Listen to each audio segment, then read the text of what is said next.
Sun goes down, fades away. Lifeless fingers, red decay. Darkness comes, slow moving mist hides the land inside its fist.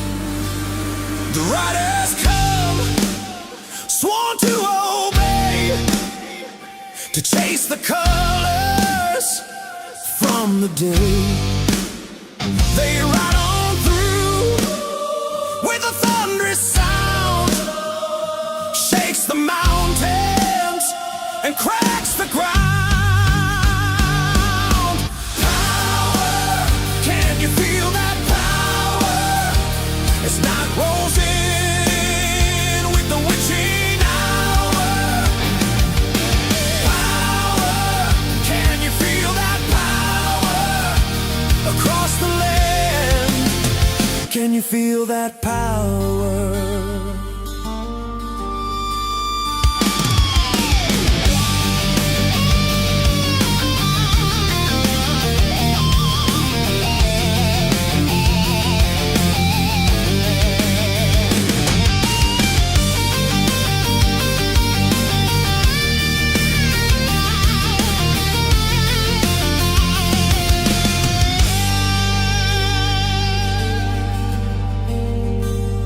Cold steel hearts, eyes like flame, etched in dust, forgotten names, echoed vows through shattered time, bound by blood and ancient signs.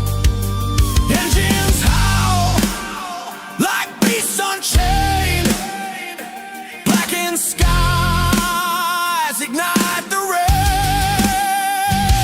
Every step, the shadows cower when the ground bows to rise in power.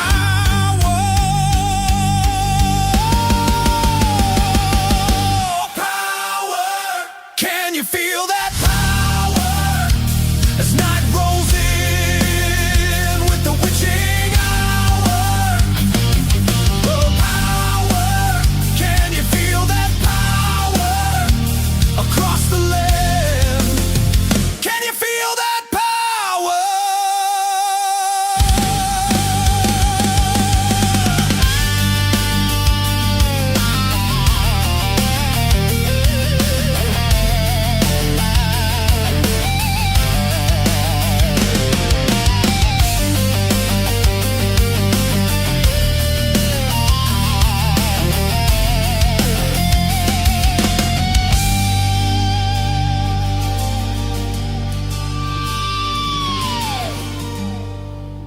What's up? What's up? What's up?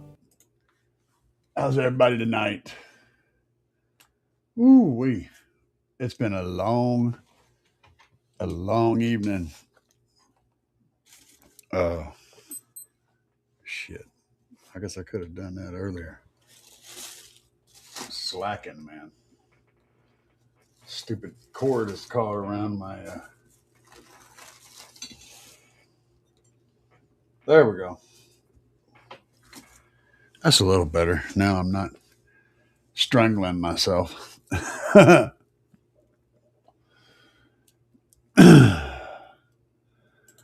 see here. Hostile hair. What's up, man? Build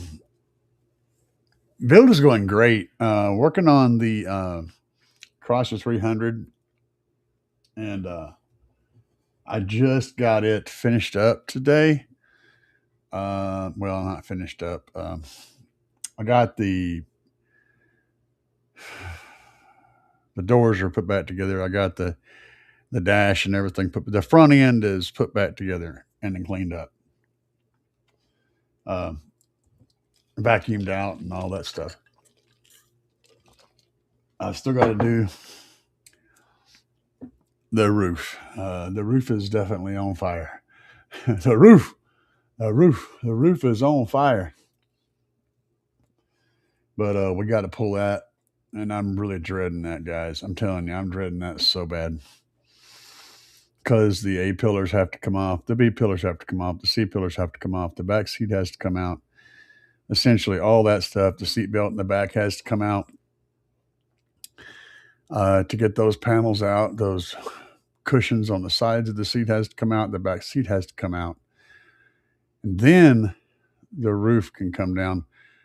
But I also have to take the sun visors out, the console, the overhead console out, the handles in the back, the oh shit handles in the back have to come out on both sides, and then the roof can come down. That's just to get the freaking thing to where I can start working on it. And then I don't know for sure what I'm gonna do when I get under there. I've got some ideas, but none of them are perfect. It's just not going to be a perfect roof. There's not going to be a perfect solution, but we're working on it. Joseph, what's up, man? I've been over here scanning through Facebook, and my buddy over here, Bay Harbor Butcher, has taken apart the backside of his S10 build, and I mean, it's a disaster right now in there. It's just an absolute disaster. There's just so much wire. This thing is it's a loud vehicle. He's running two 18s in this thing, two single 18s. But I think he got the team sickles. I don't remember for sure. He has probably the biggest, most monster 18-inch subs you can possibly buy in this thing. I think he's got it on like 35,000 watts. It's going to be ridiculous. It has been a long week, Joseph. A long, hot week, yes. Franco Quaid's happy 4th. It ain't quite there. That's tomorrow. We're on the 3rd. The kids are all shooting the crackers out there, but it ain't quite the 4th. Am I still running MVX? No. Well, technically, I'm still running the MVX in the dash. And I do have the MVX speakers, the 6x9s in the back, although they're not getting power right now. I probably won't be running those. Well, I might be. I don't know. We'll have to wait and see. Because we have some 6x9s coming. We have some 6x9s coming in the near future with slaps. Some coaxials. I'm probably going to run those in the back. But I want to try. I'm trying my best to get the thing to be in a full slaps build from front to back. That's what I want to do. We buddy, it's sounding really good, guys.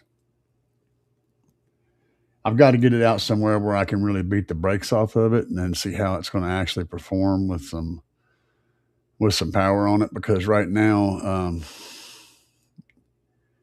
everybody's off work and shit, and it's like, oh, I don't really even have any during the daytime time where I can kind of crank it up without disturbing my neighbors. So, and I've had it locked up in the garage, and I got cars parked in there. Tomorrow, I'm going to move the Tahoe out of the way and shuffle it around and put the Tahoe up by the garage and put the car behind it so that I can leave in the car whenever I want. And then I'll take it out and give it a good beat in and see how it's going to do. Maybe take it up to my buddy's shop, but he ain't going to be there because it's a 4th. Maybe take it up there at the beginning of next week and sit outside out there and work on stuff. That's kind of how I have to do it because my neighborhood's real quiet and shit. So, and I don't get up in the morning and do anything. It's too hot during the daytime, so I sneak out in the evening and go up to different places where I can play and listen to it and not have to worry about bothering people. That's how I do it. So yeah, I don't have any problem with the MVX drivers. I'm just trying to run all slaps. And I've been really impressed with how good they sound too, especially mixed. mixed the way I got them mixed. I got them set up to where my 8s are playing from 80 hertz to 300 hertz, and then the 6.5s are playing from 300 hertz up to 5K, and then the tweeters are playing 5K and up, all at 24 dB roll off, Liquence Riley. And I'm debating on how the dashes are going to act. I had them right now; they're set up at 5K, so they're just basically like acting like tweeters. Um, but I haven't decided exactly how they're going to fall into this yet. I may end up having them be more of a wideband driver and just dropping the volume down low on them just enough to kind of pull the image up, but not enough to really be in your face, because the 6.5 sound way better in the vocal range. They have way more bottom end and body than those little 2.5 or 3-inch drivers, whatever they are. So I don't want them to. I don't want to pull the vocals there too much, because I wind up with the thinner sounding vocals, which you get with those little small mid drivers. Those 6.5s do a real good job of giving good body to the vocals, and I like that. So that's kind of where I'm at with that right now. I'm figuring it out. Drayton Alfred, what's up, man? Nice to see you. Niles said, a long time we don't chat. How you been? I chat. If you guys follow me on Facebook, I have a car audio enthusiast page, but it's a business page, and God, it sucks trying to use it for anything. The easiest way to get a hold of me is through email, caraudioenthusiast@gmail.com. Getting a hold of me that way is the easiest way to get a hold of me. I will answer your email. Also, if you have a question about some stuff, be sure to include information about it so that I know what I'm answering. And don't assume that I know about your build, even if we've talked about it before, because I've talked to so many people about so many different things that I tend to forget.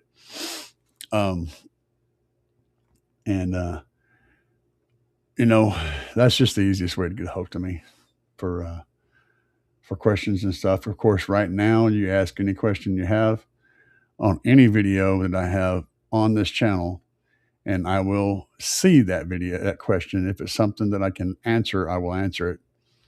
But that's about as good as it gets. Once you've asked me a question and I've responded to it, I may not see a further response on that. So if you want to follow up on that question and I don't respond, it's because of the way I have things set up to where I don't see all those. I only see new responses. So start a new thread and continue the conversation that way. Don't respond to the old statement, to the old one. Just start a new thread and remind me of what we're talking about, and then I'll get back to you on it. That way I can actually keep up with them. I don't see it unless it's a new response. They don't show up on my filter. But yeah, I will respond to every comment on the video. I will respond to all of them. So if you have questions after the show, after this live show, then just put them in there and you will get an answer. I feel like crap, but I keep waking up for some reason. I don't know why. What's up, Jeffrey? How are you doing? Love the door panels. I'm working hard on those door panels. The work that I've done is something that the average person could probably do in a day or two, pretty easily. But for me, it's a long process. And pretty much each video that you see is a whole day of working on stuff for me. It's chopped down to, between 10 minutes and an hour. So it's just a lot. It's a lot to it, man, for this old broken dude to do stuff.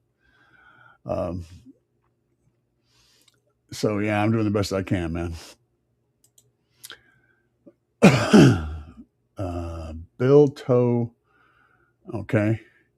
I have that. I have my first Sundown M, and it's awesome. Hey, good subwoofer, man. Um, good deal. Let's see. I don't know about that yet. I haven't the fourth order. I haven't decided for sure if it's going to be a fourth or a sixth. I will say that if it's a fourth, it'll have 618s in it. If it's a sixth, it's going to have 418s in it. Beyond that, I do not know yet. I will say also this: Chris's build, we're getting geared up for that. That'll be over the next few months. We're going to be doing 418s on a sixth in Chris's Escalade. It's going to get down with two 8Ks. So we're doing 418 Oblivions, and we're doing two Shock 8Ks on 418 Oblivions. We just got to get all the subwoofers. Right now, he's got one. So we need three more of those 18-inch Oblivions. And then we got to build the box also. So that's a thing.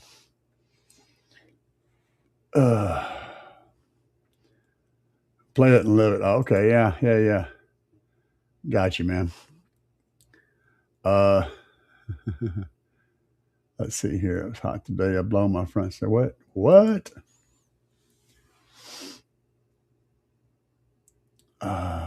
So hot. I blew my front stage and tore my 12-inch sub. That's not good. That's not good. Got to keep that freaking. Got to keep that heat down, man. Got to keep that heat down. Hostile Hair said, what DSP did I go with? I'm running the B2610, at least for now. And I have no issues with that.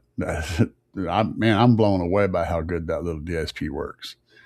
The only problem I have with the B2610 is the fact that it has 10 channels out, and I may end up needing more than that. If all you need is something less than 10 channels out, man, that is a stellar good DSP. And I am, what am I going to do? I'm using a Chinese radio, which all of them are actually, just a regular old Amazon radio connecting to that DSP with 2 channels. And it's doing stunning work. So yeah, can't complain.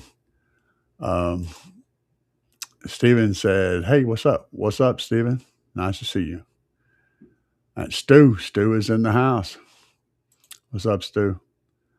Oh man, I didn't know there's somebody else going live tonight. Sorry about that. Is it Big Jeff that's live? I don't know. I hardly watch a Friday night. I hardly watch lives, really. I get them every once in a while. I like to watch Andy's live show whenever I catch it. But sorry about that if I interrupted somebody else's show. Or if I'm colliding with someone, it must be Jeff. Jeff's the only one I know I can think of.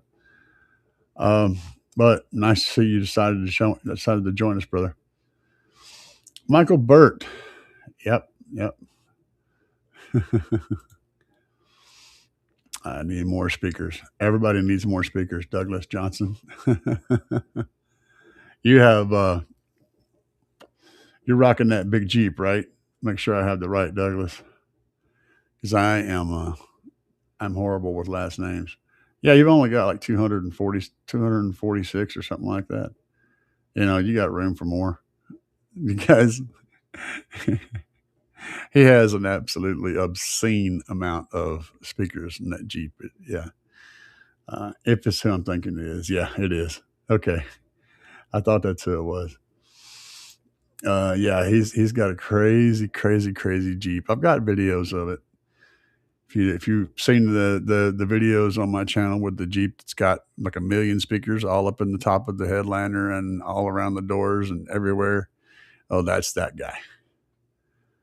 And it's kind of bonkers. I had the same. See what we're doing here. Joseph said rebuilding to Michael Burt, but I'm on YouTube. Gotcha. Oh, replying to Michael Burt. Okay. Oh, okay. Now I'm caught up now. Had to think about that one. I have the same one that works great. They make a 612 net. Yeah. And I've been studying on that one. And uh, March is also doing the 612. From what I can tell, they're basically the same DSP. I know the software will work on either one. But I will say this the B2 software is far more reliable. So if you end up with the March DSP, just download the B2 software for that many channels, and it works fine with the March DSP. Also, I think the March DSP is actually good. God, with these firecrackers, I think the March DSP is actually more expensive, but I'm not sure. But it is the same DSP from what I can tell. I know the software is interchangeable, and yeah, they're blowing shit up.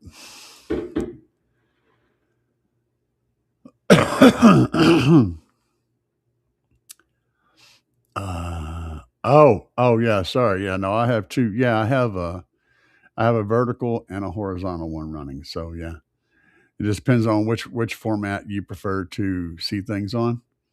That's how that works. And let me hide that so that makes more sense. I don't know if that helps on you guys' end or not, but yeah, we do. I'm running both. Oh, good God, yeah. I'm running both a normal widescreen and a vertical stream on pretty much a whole bunch of stuff. So, Douglas says, I think you got room for what is that additional 32 more 6.5s and 8 6-inch horns. Now that guys understand that that's in addition to what he's already got, and I think he's got like in the 250 range on speakers right now. That thing sounds absolutely amazing, and it's loud as shit. So it's like imagine having a live band, a really well amplified, good sounding, well mixed live band in a parking lot. That's what his vehicle sounds like. It sounds amazingly good, even at a way off or right up next to it. He's got the top set up kind of like an array. So the way as you get closer, some of the speakers start shooting over your head, and as you move away from it, they shoot more at you. So it's set up to automatically defeat itself the closer you get. So it doesn't really seem like it's getting louder when you get closer. It just sort of stays the same volume level as you move closer, which is bizarre. And it's all completely in the design. He designed it to do that. Very, very cool build. One of my favorite builds ever. Got you. More to add. Oh, man. Oh, now he's listed how much he actually has in there. Stu says, oh, yeah. That's what I ran into last week. I was in the vertical room, but everyone else is in the horizontal. Yeah. Like I said, you can do whichever one you want. This is just what I choose, how I'm doing it right now. So you have two options. YouTube seems to be putting priority on vertical streams, so more people are getting those. So that's why I'm doing that, as well as the horizontal version. Douglas says, right now, I was close. I thought it was like 246. I was really close. 244 speakers plus 415s and a C pillar. And guys, understand this is in a Jeep. And I'm not talking about like some kind of Cherokee or something. This is a freaking like a CJ, like well, it ain't a CJ, but that kind of, it's in a Jeep. It's in a freaking Jeep. He's got all this. You just have to see it. I mean, that's all I can tell you. Yeah, it's insane. And he's got more room. He's finding more spaces. That's cool, man. Shadowphage, what's up, man? Yeah, I just went live here a little while ago. I wasn't feeling all that great today. Yeah, four-door Wrangler. Yeah. I wasn't feeling all that great today. I've been hot all day, and the heat, I've already got lots of issues, and the heat makes it worse. And these firecrackers, I'm about ready to go out here and crank up a Tahoe and just drown them all out with bass here in the hood. They can turn that shit off anytime now. I mean, it's not the 4th yet. Come on, guys. One more freaking day. You can wait with your firecrackers. Oh my God. Sound like I'm in friggin' war zone or something out there. Right there and drop some bass on all of them. Say, yeah, let's do it. Let's get loud. I get Douglas out here with that Jeep. Play say can you at 160 decibels.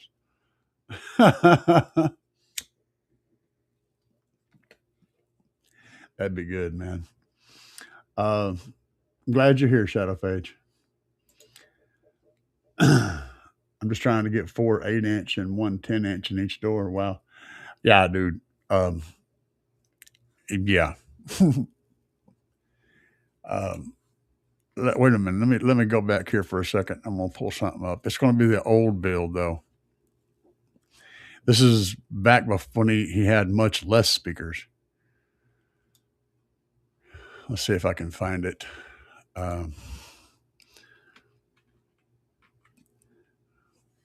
Yeah. And there's one where he had 118 speakers. I can't play the other one because it's copyrighted. I think, well, I don't know. Maybe I can get away with this one. Unfortunately, when Doug is cutting up and doing his, he plays copyrighted music, and that runs into problems with me, and I'm probably going to be regretting this. But well, screw it, let's do it. Hang on just a second here. Let me switch. I think we'll get this to work. There.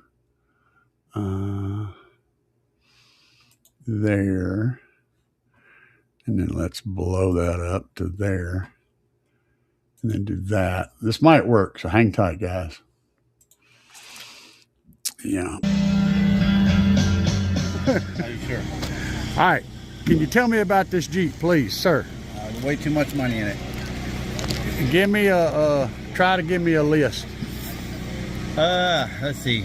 There's 242 loudspeakers, horn tweeters, 415s, 4 resistance 10Ks.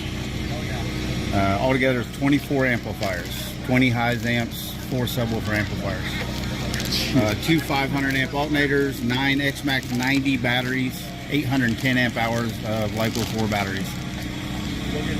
Motors, 3.8 liter, supercharged, 11 pounds of boost. So it'll go play in the mud too. Oh yeah. Not just loud. Yeah, this ain't a pavement. This looks like it. Yeah, y'all check it out. 42 mids and highs. Is that what you said? Yes. That is 15-inch dreamsicles. 4 15-inch dreamsicles. We're going to take a little peek on the inside here. He's going to give me a little bit of a view.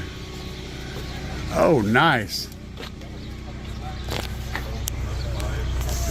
That is a sweet box, man. Hey, y'all take a look at this. This is where it starts getting bonkers. Just crazy. And Doug is a crazy man, by the way. He's a psychopath. Bonafide, certified psychopath. There's speakers down there. There's speakers in the doors. And that's cool. I like that. It's class, right? Classy. And it has lights. The tweeters, the mids have lights. Both the front doors are loaded down with speakers. The roof is covered in speakers. And then of course the actual roof is covered in speakers, and he uncovers it when he gets here. He's got his top on there. Got a snorkel because he does play in the mud. It is a pretty much a crazy vehicle. Let's sneak around here and get a shot of this other door. Yeah. So yeah, door. See, there's tweeters down there. I mean, like, you know, I think there's a couple of spots in there where you could put a couple more speakers. Yeah, I might add 16 more. 16 more? Okay, fair. Yeah, now, guys, remember, I can't play anything that he plays at the show. Unfortunately, he plays copyrighted music, and it would jack me up copyright-wise. Yeah, four-door Wrangler, he says. Steven, I have a 2015 Volkswagen Jetta. What type of subs would I recommend? Got 210 or 212s or 115 with a 2000 watt. The slaps, I would have to, okay, so what I would suggest is that you look at the airspace that you've got that you want to give up in the trunk. Two things. First of all, you need to know what baffle area you're going to be working with. That's the important one, really, for figuring it out. If you're going to fire them forward, then you're going to need to know how much baffle area you have in the space that you're going to fire forward. Same thing backwards. And also need to know how much airspace you can give up, internal airspace and external. So you get your external measurements of your box, make sure that those measurements will fit through the trunk that you're going in. And then just subtract like 25% from that, and it'll kind of give you a ballpark of the internal airspace that you end up with. Once you do that, then you can figure out what subwoofers are going to work well in that airspace that you have. I'm going to go on a limb here and say it's probably going to be 212s, most likely. It's probably going to be pushing it. They're like 12s generally take around 2 cubic feet per sub internal volume. Let me look and see what the slaps Oblivion 12s, or yeah, let me just look and see what's available here. Let's jump back over here. So if we're looking at the Oblivion 12s, they're both going to be the same as far as what we need to know. They are 1.9 to 2.4 cubic feet, which is what I said, about 2 cubic feet per sub. And they're rated at 2000 watts RMS, and that is a solid rating. They'll handle significantly more than that. So you could probably run them on the larger size. I'd be looking at like a 5 cubic foot internal volume for 212s. Running a 2000 watt amp, or even running the Slaps 5K. I would probably run the 5K. Yeah, I would probably run the 5K on 2 of these at between these numbers. This is a good spacing. If you're running the 5K, I would probably push more towards the smaller number of the 1.9. And if you're going to run 2,000 or 3,000 watts on both subs together, I would probably push it a little more towards the 2.4 cubic feet. You're going to be have more flexibility there. These are the same motors that are on the 15s and 18s. These things are massive. These motors are really, really big. They are genuinely massive subwoofers. That motor is like 10 inches across. It's huge. They weigh around 50 pounds a piece. They're solid subs. Run those two in your setup. I would probably run those two on me personally, on the 5K. You could run them on an 8K, but I would probably push them toward the 5K. So, depending on your electrical, that's kind of where it's at. If your electrical can handle that, then that's what you want. The 5K or the 8K, either one will do the job. If it was me personally, I'd be running the 8K on those two, but you'd also need a lot of amplifier power. I mean, a lot of battery power. That's the key thing. See, people don't think about that. 8,000 watts, that's going to require, in the neighborhood of 600 to 800 amps to run at full tilt. So no matter whether or not you've got an 8,000 watt amp or a 2,000 watt amp, if you're only giving the whole system 100 amps, you're only going to get 1,000 watts out of it. It's no matter how big the amp is, it's only going to make the power that it's getting. That's where batteries become a really important part of the equation. But if you've got enough power to supply it, either one of these two will do the job. I would lean more towards running the 8K on 2 of the 12s. But if you don't have the baffle space, or if you have more baffle space but you don't have as much airspace total, then you could run a 15 instead. And that would require a little bit less airspace. You're looking at like 3.5 instead of 4 point something. So it's a little bit smaller airspace, but you're also going to be needing a bigger baffle for that 15, and so forth and so on. It all depends on your baffle space and your airspace, and then you figure out the amplifier power you need to push it with.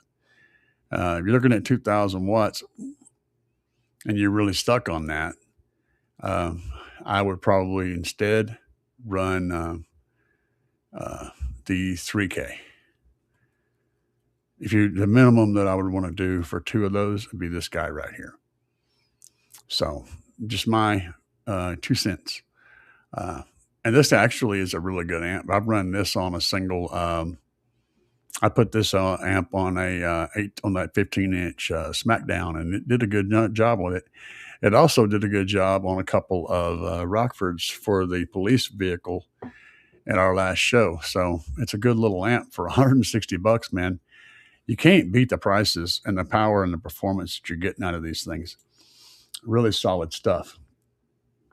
Hopefully I helped you a little bit. It all comes down to all those things, and then you figure those things out, and then you can decide on which fits best. And mainly it comes down to, what is your constraint? If your constraint is baffle area, then you may have to use smaller drivers to fit inside the baffle area. And if your constraint is total airspace, but you have plenty of baffle area, then you're going to be using large cones so that you can, maximize the internal airspace and get the most possible output. Yeah, man, it was rough. It was rough and hot. Let's see here. Same here. Stu said, so I got to do a radio and backup camera in an 02 Buick Rendezvous today. Well, that sounds fun. Whole damn vehicle's assembled with those vampire clips. The hand murder. Dude, I'm going to tell you, I really like working on Dodges. I've learned, I used to like the Ford, working on Fords, because they had the door panels, always had those cool little plastic clips that went into the door, and you just hung the door, and it's like you pushed it up there and pushed it down, and it locked it in place. That was the easiest thing ever. But then I started messing with Dodges, and Dodge literally builds the entire car out of like 1-inch freaking panhead screws. Like you could take the whole interior of the car apart and then throw away every screw and put it all back together with a box of 1-inch pinhead screws. I really like working on stuff and the ones that I don't like now is Chevys. Chevys suck to work on. So yeah, that's my new thing. Doug says demo purposes only. Pretty. It's Travis. What's up, Travis? How are you here tonight, man? Glad to see you. Travis has got crazy stuff. Travis's shit changes about every day. So he'll build some shit and then it'll be really good. And then as soon as he goes home, he tears it all out and rebuilds it again. He likes to torture himself.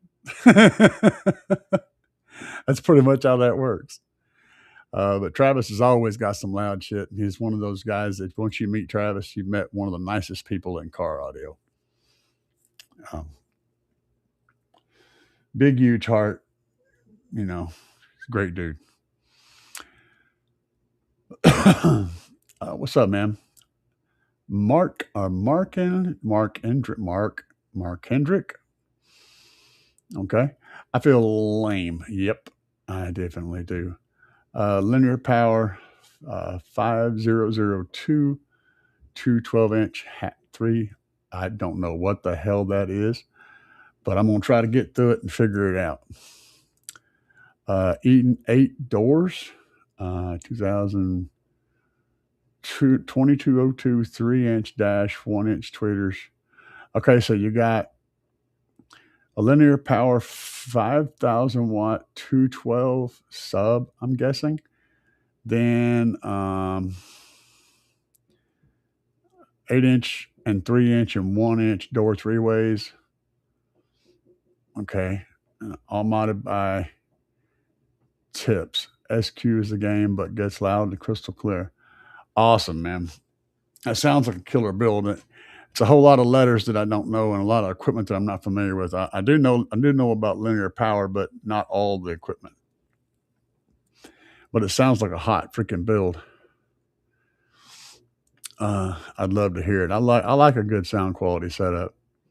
Stewie. What's up, Bobby V? Bobby V's in the house. The amount of mathematical knowledge. Scott Craig, what's up, man? Oh God, dude. Yeah, it's kind of it makes my head hurt. So I can draw pictures in my head real good, but and I can crunch basic numbers in my head, but I absolutely hate to math. Mathing sucks. Mathing sucks very much. And yeah, it's a lot of mathing involved.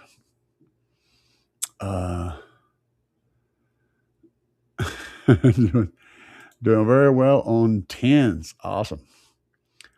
Yeah, see, the thing is, man, it ain't about everyone's stuck on that thing, where 10s, 12s, 15s, 20 or whatever. Yes, more cone area equals better. Yes, 100%. But only if you've got enough airspace to support it. If you don't have enough airspace, you're going to get more.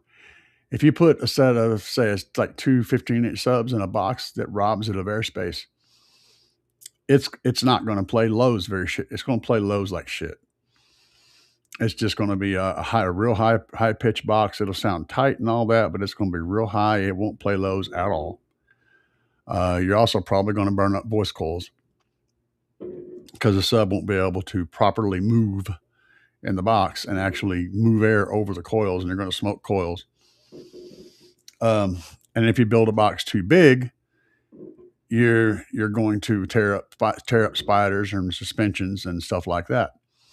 It needs to be properly sized. So getting a box that's properly sized for the subwoofers is going to give you far more clean, low, wide range output than putting cones in a box that is too small. So there's that. And everyone wants to go big, and I understand that, but you have to understand you got to give up a lot of airspace for that cone area, because that sub has to be able to compress that air properly, to move properly, to work within its perimeters. If you're asking it to work with far less airspace, it's like trying to drive a car with no suspension system. It's just going to beat the crap out of you. It's not going to do anything. It's like driving a go-kart really fast on a bumpy road. It's just going to bounce all over the place. Yeah, it'll be fun. You're going to wear your butt out, but you'll have fun. But yeah. The quickest way to burn up a voice coil is to clip it real hard And especially whenever you're playing high notes and you got no movement to the too tight of a suspension, the sub can't move, and you're going to smoke a voice coil real fast. I'm running stock alternator and a battery right now. That was good information, but if I have to upgrade, I guess I will. Yeah, you're going to need to upgrade, because right now with a stock alternator and a stock battery, the best you're going to do is run about 1,000 watts, and I mean that's going to be pushing your luck. Can you get those subs to play at 1,000 watts? Absolutely. They will give you about 80% of what they have in that 1,000 watt range. They'll give you quite a bit. You'll be really surprised how much power, how much bass you can get out of even 500 watts. So don't let that scare you too much. But even running 1,000 watt amp, you're going to want to have, you're going to want more backbone, more spine. You're going to want a good, think of it like this. A good rule of thumb is 25 amp hours of lithium for 2,500 watts of amplifier. And then you can scale that up as big as you want to go. That's a really good general rule of thumb. That'll get you in the ballpark. Because and I said lithium, not AGM. AGM is completely different because it doesn't take power in very well. AGM only charges at like 0.5 C. So if the AGM battery is capable of putting out, say, 300 amps, it's only going to be able to take in half of that. If it's 1,000, say it's a 100 amp hour battery, right? That means at 0.5 C, you can only take in 50 amps. And if you're running a 500 watt amp, then that means that battery can keep up with it. But anything bigger than that, and they're going to run the battery out of power. No matter how big your alternator is, you could have a 300 amp alternator, but the battery can only take in 50 amps. No matter how hard you charge it, no matter how much is available in the alternator, you can only take in 50 amps. So if you're pulling 100 amps out of it, your voltage is going to drop and you're going to go down. Even with 15 300 amp alternator. Well, if you've got enough alternators to carry the power past it and literally pull the equipment, then you're fine. But the battery is not going to be able to recover. It'll just be dropping. So keep that in mind. What you want is a battery that can both put out the power that you need for the amplifiers and be charged fast enough to continuously do that and keep up with it. That's why lithium is better than AGM. And it's one of the big reasons is how fast it can be charged. Lift-off panels for the win. Stu said Dodge is forgiving for sure. Yeah. 7mm screws that Phillips sent them is back up. Yep. Those little pan heads, dude. That's all you need is a bucket of freaking 1-inch pan heads, and you can put a whole Dodge together. It's great. William Bill, what's up, man? Hadn't seen you in a minute. Your thoughts on the Apocalypse 7900.1? I ran that for a while back. Yes. Overall rating, heads up advice. I got mine on a black brick house. My thoughts are: do not hook that sucker up without a subwoofer attached to it. That's the first thing I'll tell you. Too big. It's a good amp as long as you treat it very carefully. One thing is always have your subwoofer hooked up to the amplifier before you put power on it, especially if it's new or if it hadn't been on power in a while. Number two is make sure that you keep the voltage and the power up on it so you have good solid runs, possibly doubled up runs on your inputs. Don't let it starve for power. Don't let it starve. I mean, ground, power wire, all that. Don't let it starve. And make sure you've got a subwoofer hooked up to it whenever the caps need to be charged, so you don't have that hit, because that's what I think killed mine, was hooking it up without subwoofers hooked up. That's when I made the mistake. But it ran fine up to that point, so I never had any issues out of it. Just treat it gently. And I do that with all amplifiers now. I don't mess around anymore. I have a subwoofer on that amp before I hook up the power to it. I don't want to have any issues. Scott said, I wish you guys were able to see people's faces when they roll into a parking lot. I run to the parking lot with them bumping. Definitely anxious to see what Dustin comes up with as the next for that spring competition. Oh yeah, it's going to be absolutely lit, guys. Um, I think Dustin's going to be in the 60s, and it's going to be stupid. So, but it's always that's going to be one monster event, and I'm hoping to have both my all my stuff together because I want to compete with Dustin. We're literally going to be in the same class. Um, and actually, I don't know. It's a little different. I may actually be in a class ahead of him. I'm not really sure, but if we're not in the same class, we're going to be close. And and him with 218s, and I don't know what for sure I'm going to have yet. But if I have uh, if I have 618s in a fourth or 418s in a sixth, I should be louder than him, but I don't know because he's got some monster 18s and he's got them in a very small cabin area. And he's doing crazy, crazy mad scientist stuff. So right now he's louder than me as it is, with less cone area, but he has a lot more power. And his is not really drivable. I mean, it is drivable, but good God, you wouldn't want to drive that thing. It's a lead sled. So it's technically drivable, insured, probably insured and licensed and everything. I don't know. It's a weird kind of a comparison, but he's louder than me for sure. Uh, I know that. At least he was before he tore out. So yeah, it's going to be good. William Biddle, holy stars! He must be talking about that Jeep.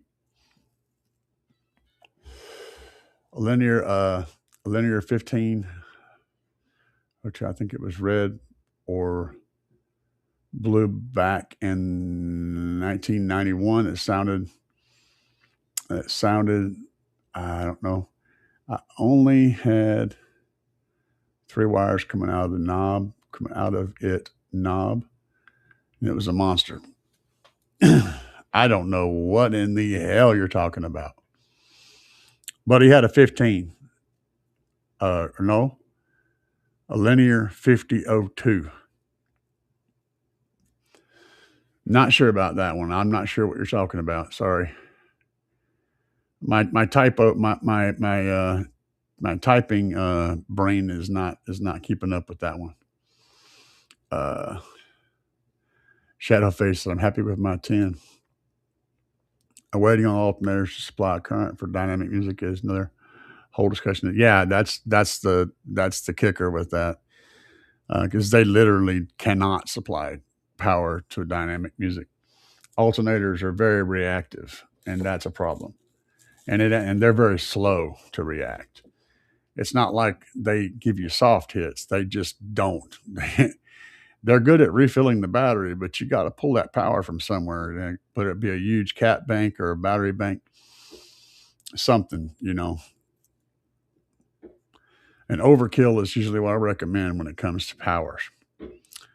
Itty bitty boom changed my life. Hell yeah. Nice setup. Nice setup. Nice to see you, man. What would I recommend on upgrades? Stephen brought. I've done the big three, and that's about all. What kind of battery alternator should I go with? I've had really good luck with my Team GP alternator. So, and also the bracket. So if you want to run multiple alternators, or if you're just running a switch to a different alternator, I would look at Team GP. So go over to GP Car Audio and look at the Team GP alternator kits. They got singles, doubles, triples. It depends on your vehicle. Some vehicles it's not available, but Tyler ships all that stuff with a high quality belt that's already set up for the right length. And everything, it's basically a plug and play kind of a deal. And the brackets are real high quality. They don't bend and flex on you. It's good shit, man. So that's where I would start.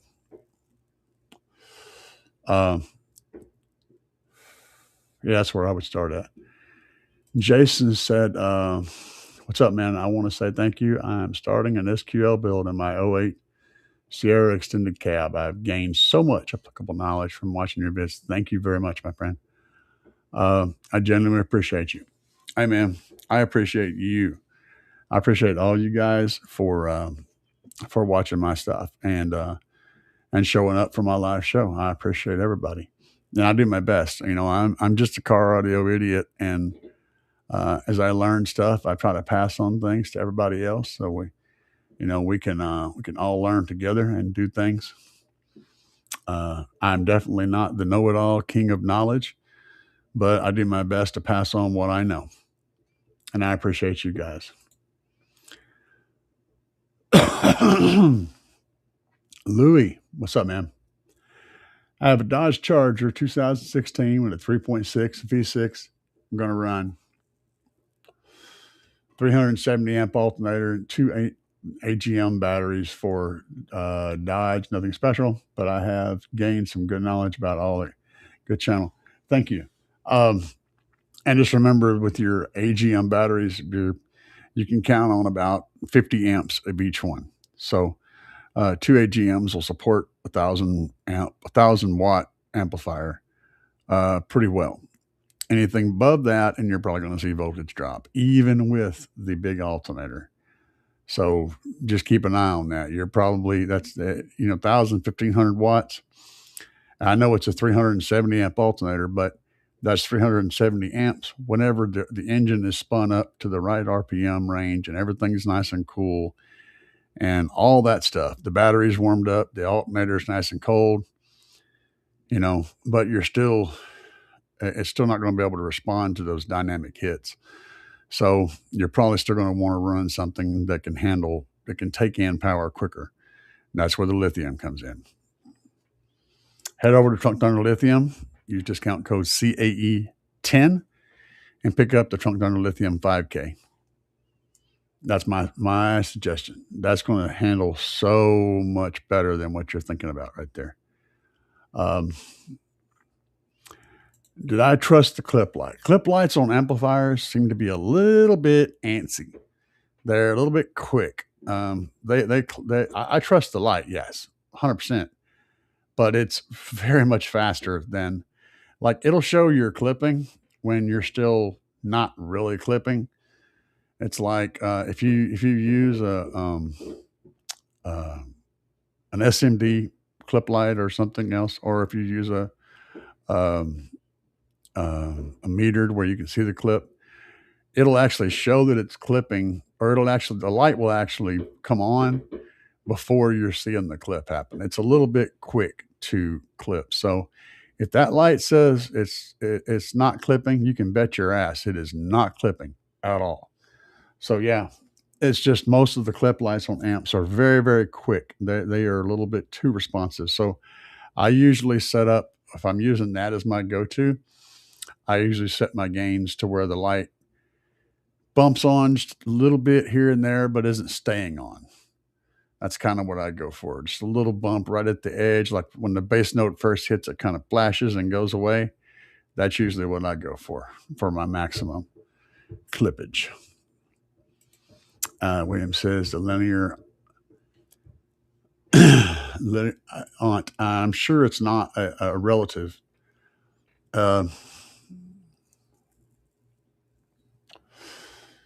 Amp, I'm sure that's amp. That linear amp was what I remember from the late 80s, early 90s. It said 52. I believe it was just 500 by 2. Okay. That sounds about right. But it put out way more than that. Yeah, it depends. It depends on a whole lot of things. That was a time when cheater amps were a really big thing. So I can totally believe that.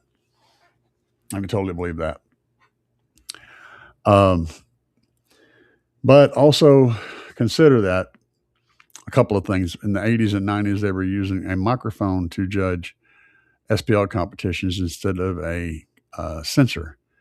So what that boils down to is anything over a certain decibel, it wasn't reading accurately anymore, which is why they went to a sensor now, and a pressure sensor instead of a microphone. because it's more accurate. And so if you were pulling, say, a 160 in the 90s, that would probably be closer to a 150 today, because of the different measuring techniques. But beyond that, just seat of the pants loud. You can get surprisingly loud on very little power if you have the right enclosure and the right vehicle.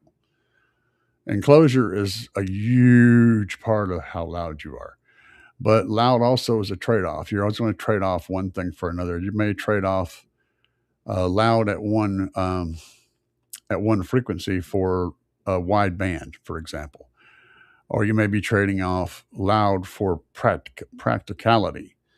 When it comes to SQ, you may be trading off loud for sound quality, but you're always going to be trading something for something else. And if you want all those things, you're going to be trading all that shit for money. You're going to be spending a whole lot more money, and you're still going to be giving up something. You're always going to give up something to get something else. But yeah, back in the day, we used to build really efficient boxes. So the boxes were all very, very big. And yeah, you could get a single 15 and do crazy good loud, but it also took up the box took up the whole vehicle. It was huge. And you were only sending in a few hundred watts. You can do that today. As long as the subwoofer is efficient enough and the box is efficient enough. Absolutely. Jeezy, not sure where I got that. 215 bass blasters on an Orion HCCA 3K. That's clamping 7690, but I have a question about my mids and highs. Okay. Sounds like you got good electrical. Orion's notorious for their amps producing more power than they're rated at even today. I like the XTRs. The XTR is my pick for the Orion amp. For your money, you're going to get most of what you're going to get with the HCCA amps, but at a whole lot better price. Oh, Jules, what's up, man? I don't know what Jules are about, but I appreciate it. I have a question about mids and highs. All right, I'm waiting to see what that question is going to be, Lizzie. And I appreciate the jewels, man, but I don't know what the hell they're all about. But thank you. That was from Louis. Let's see here. I enjoy watching the creativity in their projects, man. Ingenuity and some of the stuff. Dude, that's what I do. That's what I do best is think of weird shit and try to figure it out, man. That's my strength. And math is definitely not my strength. But thank you. LF Audio has some awesome equipment for watching voltages, temps, and RCA signals. Yeah, and I know, and I need to get with them. I've talked to them a little bit. And them in Basehead Garage. I've got something coming though that's going to be pretty cool for temperatures here in the future. Got a thing. We're working on a thing. Louis said, "Thanks for the advice. I've been looking into LTO 6.4. Sure, not a bad deal, but it's I think that 6.0 down for sound 6.0 battery, if I'm not mistaken, is 22 amp hours. I could be wrong about that. It could be less. And it's basically half of the Trunk Thunder Lithium 5K. If I'm not mistaken, I think it's half of the Trunk Thunder Lithium 5K. I would run the Trunk Thunder Lithium 5K over that. So you're looking at, support for about 2,500 watts with that battery, 2,200 watts, something like that. Remember, I said it's 25 amp hours, 2,500 watts. That's kind of what you want to look for as a general rule. What we got? More jewels. Is that from Louis? Louis also sent me more jewels. Hell yeah, man. I don't know about the jewels, but I appreciate it. Thank you. Ah, look at this crazy person. That's Base Wife. She's just going to come in here and jump into the chat. That's my baby right there, y'all. I love my wife. And yes, the fireworks are freaking loud. Yes, I agree. And it's not even the 4th yet. Stupid people. I'm doing the best I can, bro. I'm just passing on what I know. 2 Sky High FBX 12s and a Gately 3.25 cubic foot. Okay, tuned 33 hertz. Sky High recommends 2.25. If I invert them, I'm at like 1.6 per. Okay, let me reread this before I advise on this. 2 12s, and the box is rated a net of 3.25.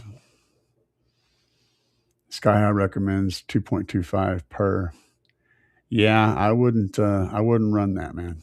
That's not what you want. 1.6 per, you're not going to get bass out of them. I mean, you'll get drums and like 60 hertz and 70 hertz and stuff like that's going to hit hard and be very responsive, but you're not going to get any lows, and you're probably going to smoke the coils if you try to. If you put enough power on them to try to pull bass out of them, you're going to wind up burning the coils up. So I would not suggest that. And inverting them gains you usually about 0.2 cubes per sub. So just to give you the math on that, it's not a perfect number, but it's pretty close. So sorry, but that's not a combination that I would put together. And VR says, happy 4th weekend. Yes, thank you very much. Happy 4th weekend to you guys. Shadow Phage. Stu said subs were lighter and more efficient back in those days too. Yeah, that's what I was thinking. Where the large boxes come from, minimum compliance to extend those low frequencies. The trade-off is power handling. Yeah, but you didn't need a whole lot of power if you have a giant box. See, the whole entire ecosystem changed. Back then, we had a mic that was more friendly to bass. First of all, we also had less power. The best we had was lead acid batteries and some AGMs coming into the market, which were just slightly better than submerged lead acid. So nobody had power. And then we built big, huge boxes. So because the speakers didn't require a lot of power, they couldn't take a lot of power. We didn't have a lot of power to give them.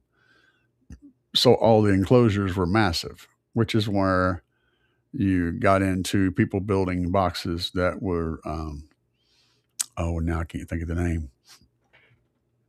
When you have 2 drivers in one hole.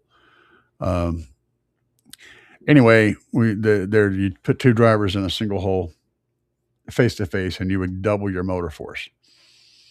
Then that meant you could run half as big of a box. And then later, Kickers really got it started with their drivers. They started building drivers that had twice as much motor force, and that's kind of where everything started kicking off. And no pun intended. But we started building drivers that had twice as much motor force and was able to shrink the boxes down, and then the power starts coming up, and the whole scene starts shifting away from big boxes to big power. So it was just a different way of solving the same problem. Alonso, that last one's a good one. I don't know how to pronounce your name. Sorry. Hey, brother, cool channel. I have a question. If I purchased a single set of mid-range speakers, but I don't have a DSP to do crossover, can I just buy any other crossover? Does this freeway and not really? Because your crossover, the way your crossover works is based off of your impedance. So if your impedance from your driver changes, like if the crossover is set up for, say, a 4 ohm mid and a 4 ohm tweeter, and then you put an 8 ohm mid and an 8 ohm tweeter on it, it's going to have two completely different crossover points. I highly suggest running if you getting a DSP, because it's using a passive crossover on a speaker that's not designed for is going to have you playing. Your crossover is not going to be doing the right job, and your drivers may be damaged because of it. So that's the best I can tell you there. It's the crossover is designed to work specifically with a specific drivers. So yeah, you can get lucky and get it to work, but you can also get unlucky and blow up your tweeters and have your mids sound like garbage. So sorry, but that's just the way that works. 200 to 300 hertz. It's not going to play to 320,000 hertz, but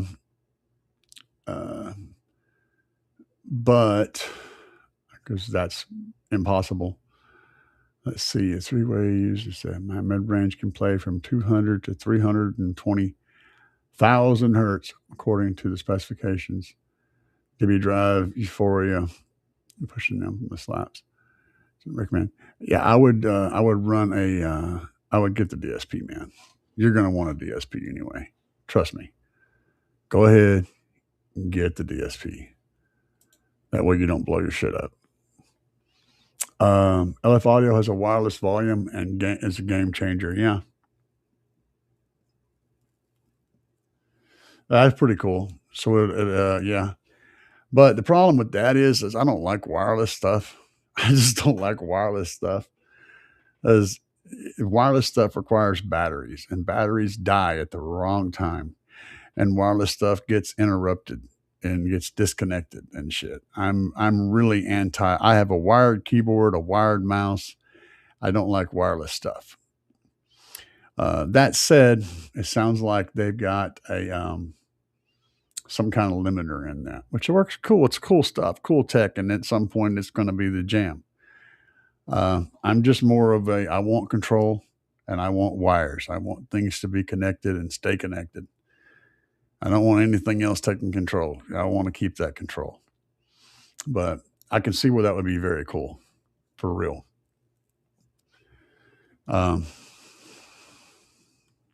Yeah, that is cool sounding.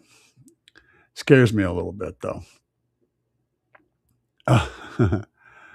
My question is on my word. I can't even talk. My question is my GP 454 has way more power than my tweets can stand. Okay.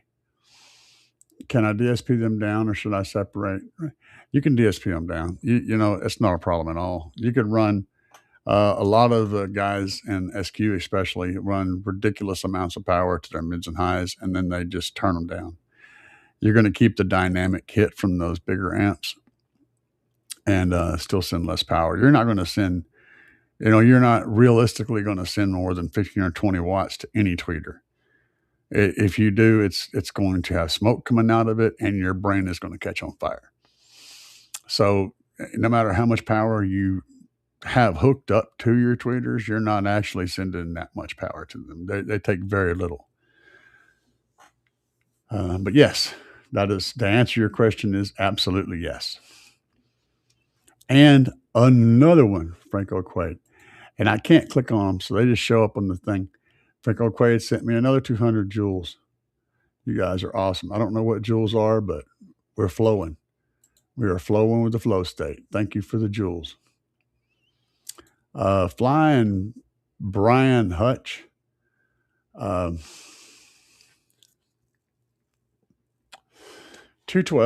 410s, all sealed boxes on some MVX monoblocks and a couple of Kicker monos. You could do that. As long as you're not putting different size subs in the same enclosure. And getting them to work in a car can be tricky, and some people pull it off. And there's a lot of really amazing builds that run that. So they can be done. It can absolutely be done. It's not something I would recommend for a novice because there's so much potential consolation and stuff that happens in there. So, but yeah, if it works, it works. I've heard some amazing builds with a variety of subwoofers like that. Dubby, what's up, Dubby? I had to fix mine and stop chewing on the positive. I stopped. I stopped chewing on the positive and negative cables. It was just too spicy for me. I hate when that happens. Isobaric, yeah, thanks, man. Couldn't think of it. Yeah, I could not think of the name of that configuration to save my life. And then, of course, Cooker came out with the Solibaric, which is a subwoofer that acted like had the motor force of two speakers put in isobaric configuration. That was a really big moment in car audio history that most people don't even know about. Was that the switch? That was when the motors became so much more powerful, but it also needed more power. So there was a major shift in all the big car audio stuff when that happened. Major shift. Thank you very much, Jeezy and Stu, both reminded me of what that was. Thank you. Flying Brian mentioned the Solibaric driver. Yep. What batteries do I recommend for a 3.5K watt system? The 5K from Trunk Thunder Lithium. Discount code CAE10 at Trunk Thunder Lithium. Get the 5K. That'll do the job 100% for you, buddy. Iverca, I think is what you're thinking of. Nope.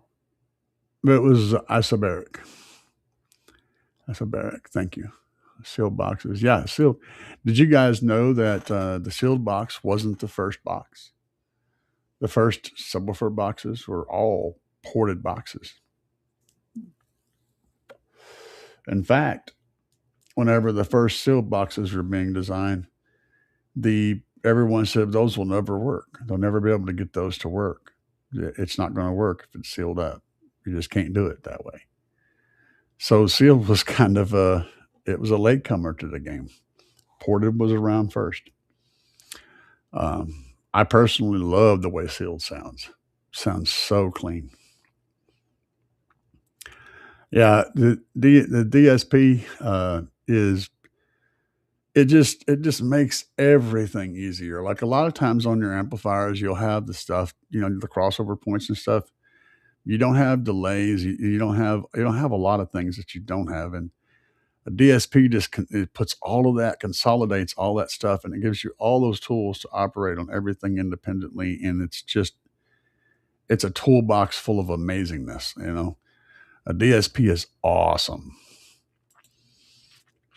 Craig Engelman, what's up, man? Let's see here.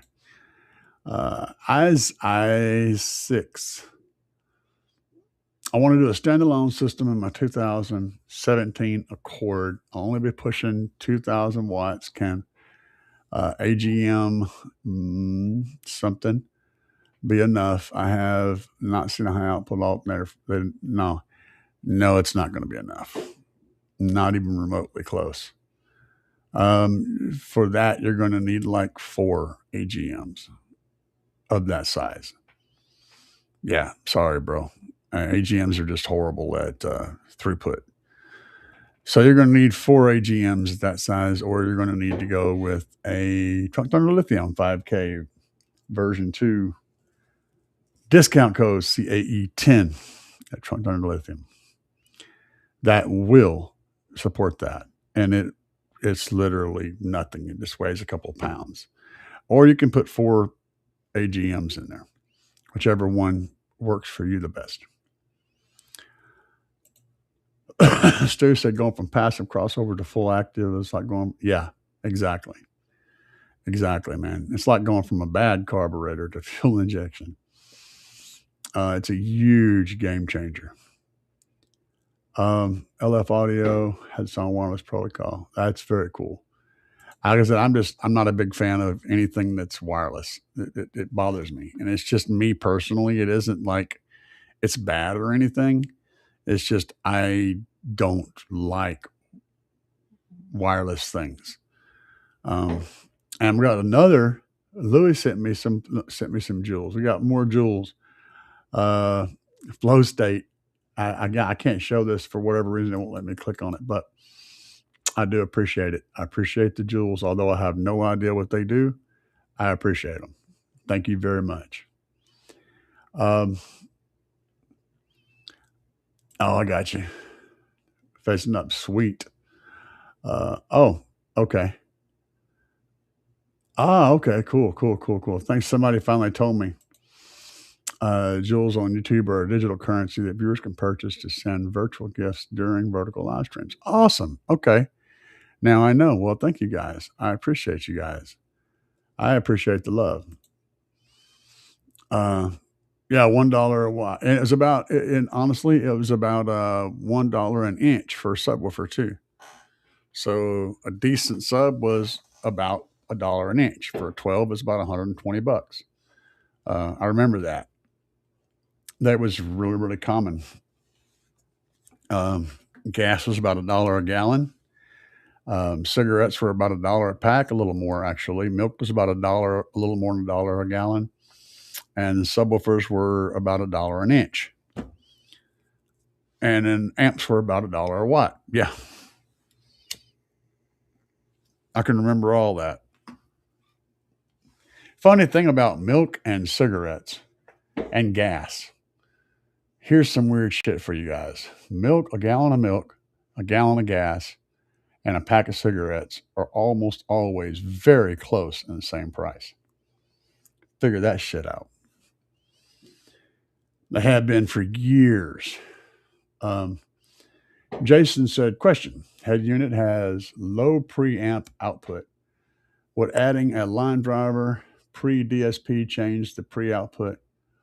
I would put the line driver after the DSP. Most DSPs have got a pretty good line driver in them. Like the V2 is a 4-volt output. So but if I was going to boost that, I would put it after the DSP, because the DSP is going to put out 4 volts, period. Or put out whatever voltage it's going to put out, no matter how much you're feeding into it. And most of them don't really want to be fed with giant amounts of power. So if I was going to put a line driver in I would put it between the DSP and the amplifier. I really like the WaveTech line drivers. So if I want to use a line driver, I'd probably go with the WaveTech line driver. You can look those up. They're good. But most DSPs will have a good output anyway.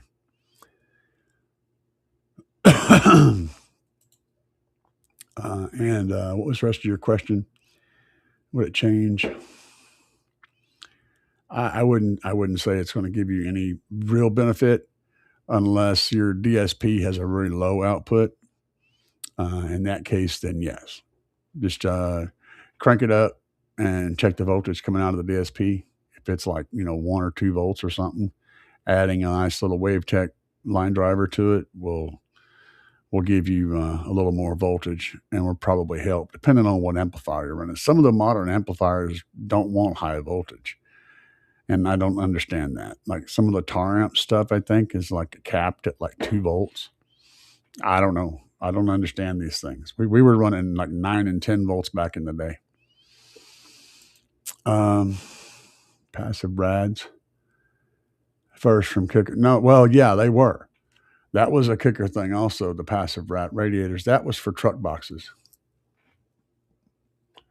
Because a lot of people, all right, so many people in the youth crowd had pickup trucks, and most pickup trucks were single cab.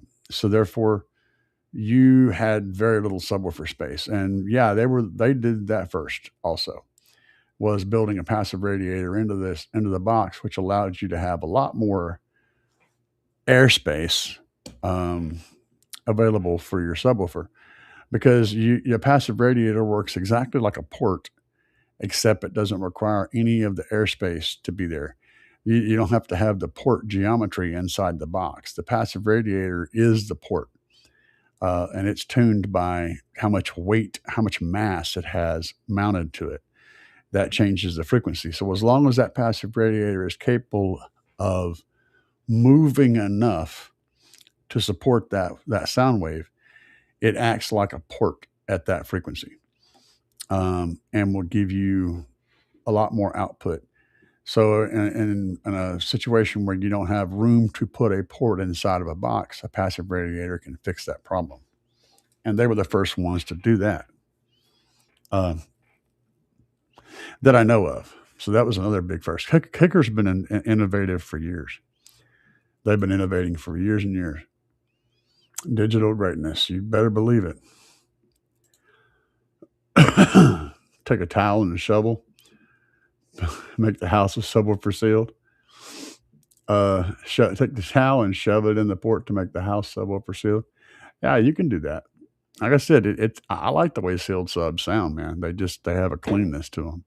You lose the bottom end, wherever the port's tuned at, you lose that bump. But I mean, I just like the way they sound quality wise, 100%.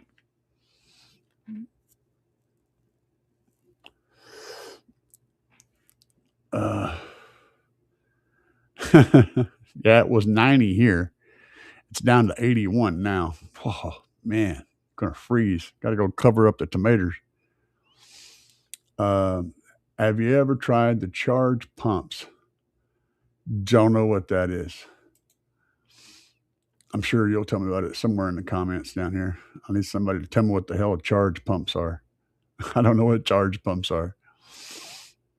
I remember having two 400 watt, 12-inch Rockford Fosgates on the Soundstream. Said, "Hey man, that probably was." I've got a couple of 500 watt audio dynamic 12s. Got one hooked up to my desk system right now.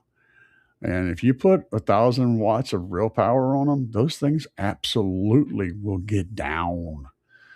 They will really, really get down. So yeah, no problem. I used to have, my favorite old school sub was the JLW3s. I had a pair of JLW3 15s.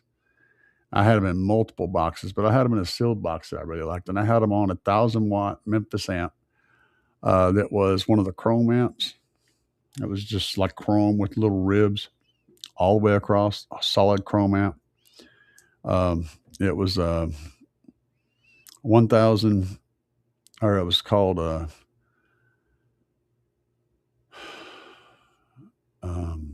1000 D1 or something, but it was a monoblock 1,000 watt Class D amplifier. But yeah, had that on those two subs. It was my favorite setup back in the day. The budget DSP, 100%, man. The B2 610, absolutely. It's a great little DSP. I've got multiples of them running in multiple vehicles now, and I've had zero issues out of any of them. So yeah, 100%. I have no problem whatsoever recommending the B2 DSP, man. Thump shows. Yeah. I told a story about those on the last show where I took some of those. I had the 15s. They were the Thump 15s, and I put them in some of the. You remember back in the 80s and 90s at the furniture rental places, you could get the big, huge stereo system with the big, giant tower speakers, and they had the little corner protectors and all that stuff on them. Big, huge carpeted boxes, had the mesh with the grills, rack system. Well, I had gotten a set of those towers with the speakers were blown. I'd got the set of the towers for like $50. And they still had the tweeters. The tweeters were fine, but the woofers were all blown. So there was no woofers in these things. And I got them for like $50. And then I ended up buying a bunch of those Thump drivers and loaded the thing up. And God, they sounded amazing. I mean, we weren't putting a huge amount of power on them, but yeah. Stu, you must be over in New York City area there. At $9.80 a pack. Way cheaper for a milkshake. Hell yeah, I did. Well, New York and California don't count, man. Those places are both weird. Uh, oh yeah, yeah, yeah. Back when those audio sales, yep. Crunch amps are pretty much, uh, they're crunch amps. They're not. There was a point where they might have been kind of sort of okay, but they've never been good.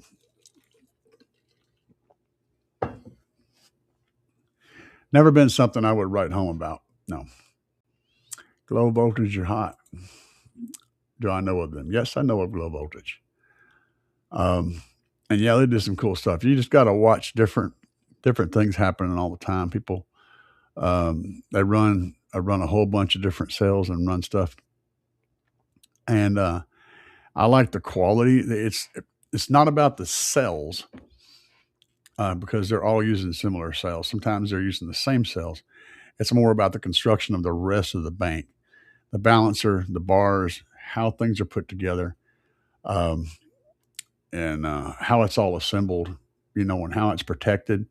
That's the more important stuff. And so that's what I look for when I go for banks. And I have not done a trap torn yet. Have I looked into trap torns? No, because I'm a forgetful old bastard. And I apologize for that. Kicker use the passive radiators. Yeah, that sounds about right. 82. They called them the ass kickers. It was Stillwater Designs. It wasn't Kicker. That name came along because of the ass kickers. So Stillwater Designs built the ass kickers, which were a radiator, passive radiator, and a subwoofer in a box. And later on, the company ended up becoming Kicker, become their name. But yeah, when the company introduced the original Kicker box, one of the first consumer audio products to future, yeah, 100%. I'll go with that. Dropping to 7 or 8 volts to 4 volts preamp. Yes, it will. Depending on the amplifier, of course, some amplifiers can't handle 7 or 8 volts, but yes, it will make a difference. 100%. Panasonic had thrusters back in the day for home and passive radiators. Don't know about that one. If I had to guess, I'd say it's probably just another name for the same stuff. Yeah, 100% agree with that too. A charge pump. Okay. DC to DC converter that uses capacitors and switches to increase, decrease, or invert voltage efficiency without inductors. Okay. Yeah, I'm not familiar with that, but I'm familiar with DC to DC converters. And they make them, of course, you can use those, but they're always going to be rated to a certain amount of current throughput. And so you got to make sure you're not exceeding that. But yeah, let's see here. Oh, no. Oh man. What's up, PSE? Thank you, Flying. Oh man, yeah, y'all's prices are crazy. What's up, Garrett? Nice to see you, man. We're going to take a little break and we'll come back and get back into it. So give me a second here. We're going to have a little break. Yeah.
say, yeah, there we go. No, Mike. Yeah, it happens. Thanks for pointing that out. You guys are awesome. You understand that I'm a dumbass. Anyway, PSC said I did lose weight, and I went on my happens all the time. Shadow Page, you did. Oh, you assholes. Y'all love it. You guys are great though. Uh, um, I went on my weight loss plan was I went from 360 pounds down to right at 210. Then I had to. I got the cancer thing going on, so I had to. My whole life like changed up and I back up to. I got back up to about 255. Now I'm back down to like 240. So I just stopped eating bread. No bread. Fat goes away. Bread is terrible. It's really bad. So if you want to eat bread, you just get these. They got these little tortilla shells you can get at Walmart, and they're the square ones. They're low carb tortilla shells, and you can take one of those and tear it in half and make a sandwich with it. Works pretty good for a sandwich. It's kind of like a little sandwich burrito thing, and they're really low in carbs. So if you got to have something to make a sandwich with, that's what you use. And if you want to use bread, then you use wheat bread because wheat bread has half the carbs in it that's white bread. So you automatically cut your carbs in half by just switching to wheat bread. I can't stand the taste of wheat bread, so I went different routes. But lots of canned chili, stuff like that goes through you easily and doesn't have a lot of carbs in it. But just cut bread out, you lose weight like crazy. Let's see. Shadow Page happens all the time. Son of a bitch, I tell you what. And he's back. See this. Yeah, it's kind of a train wreck, man. Going from your whole life just changes completely. And it's not the cancer, it's all the other stuff around the cancer that's the problem. It's like I'd almost rather have not known and just went on living my life like normal and just croaked over than so yeah, that's a lot of questions involved in that. A lot of stuff. Yeah. Chili Frito wraps. Fritos are not bad, but corn chips are very high in carbs. So potato chips are worse. So if you're going to eat chips, corn chips are the lesser of the two evils, but they are pretty high in carbs. And if you don't believe how much carbs are in a corn chip, set one on fire. Stuff that has a lot of calories in it burns. It's funny how that works. And potato chips and corn chips will both burn a lot. So anything that burns real easy has a lot of carbs in it. Anything has a lot of carbs in it, as long as there's no water, will also burn. Let's see here. Oh, okay. So what's up, VR man? Come across your GP Undertaker V2 video. So I purchased the 12. That thing gets down big time. Yep, it will do it on a JP83, 176 amp hour LiPo. Yep. Brutal sounds and closure. Sound like you spent some money and got some cool stuff. 100%, man. The Undertaker is absolutely a brutal subwoofer. Brutal.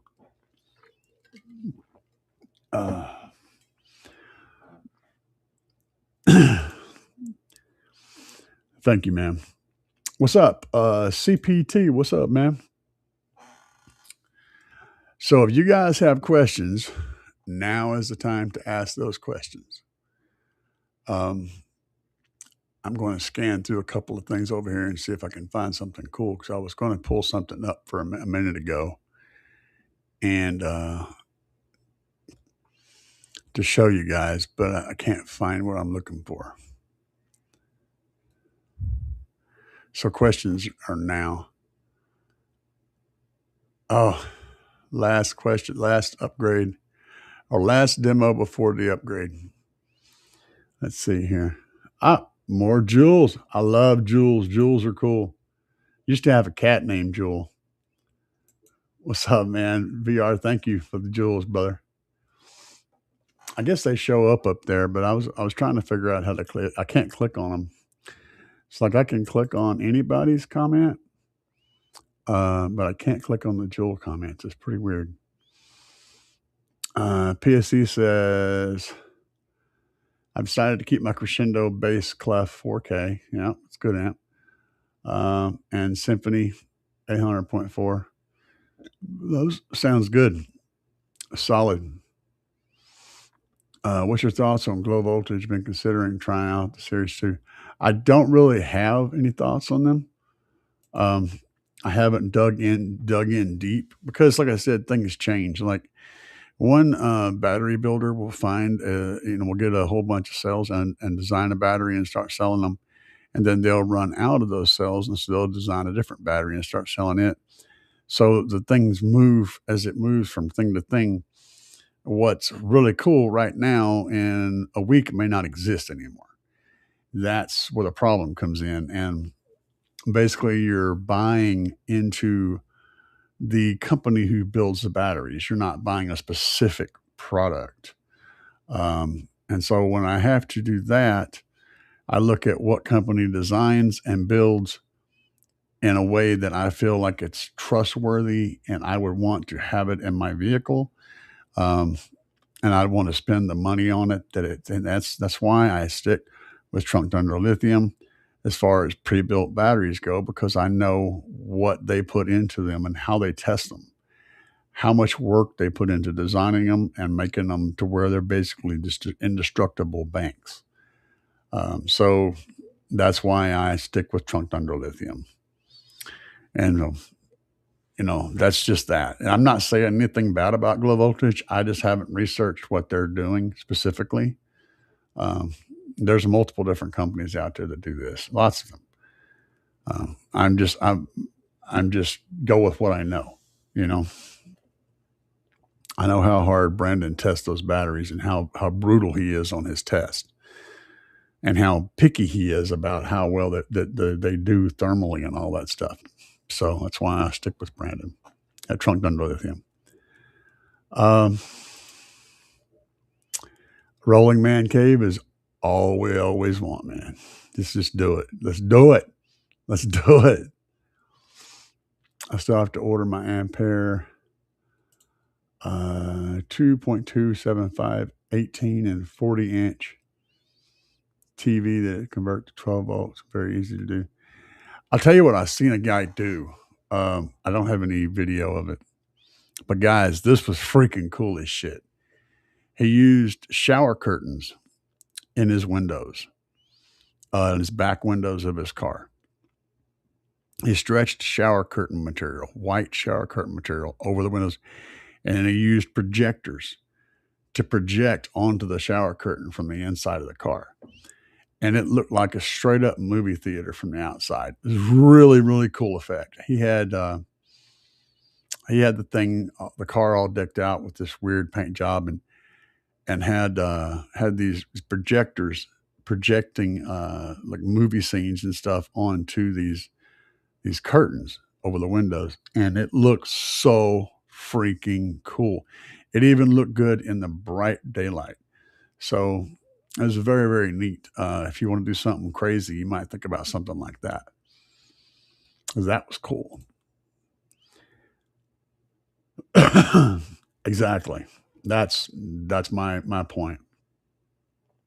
And he stays sold out. So what you have to do with Brandon is buy stuff ahead of time. And you may not be able to buy it ahead of time, but you can get in there and talk to him and get stuff ahead of time, get it ordered and set up to where you can pick it up as soon as he gets it built.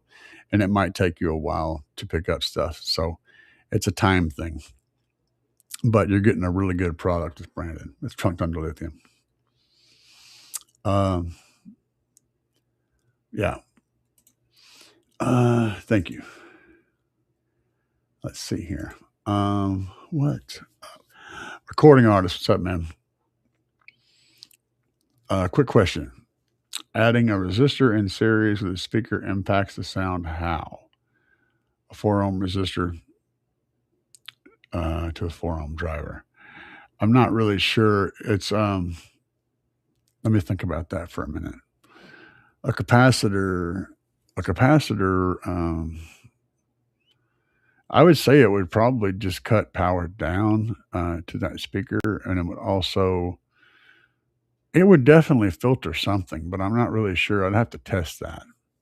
I'm not one of those guys that has a really good intimate knowledge of building a passive crossover network, but I'm sure that it would affect it in some way. I'm just not knowledgeable enough in that area to responsibly answer that question. I would say try it and see what happens, because you're not going to hurt anything to test it. It is not going to change it magically into an 8-ohm driver, but it will definitely change something. And that resistor is probably going to get pretty hot if you put power on it.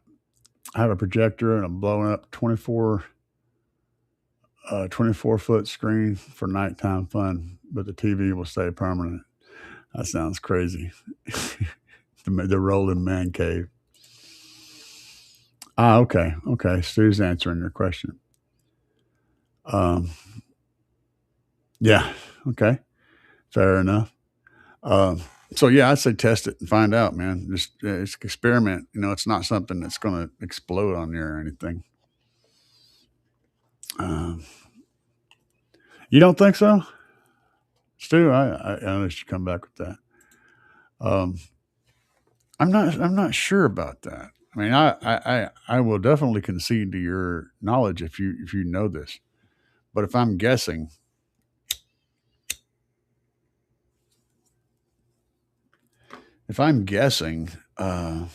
just guessing, I think something else would change, but I'm not really sure what. So yeah, I'm definitely not qualified to answer that. Stu, if Stu knows, listen to what he has to say. Be careful accepting them jewels. I think it's like when your first day of prison, there's a lot of the Snickers laying on your bed.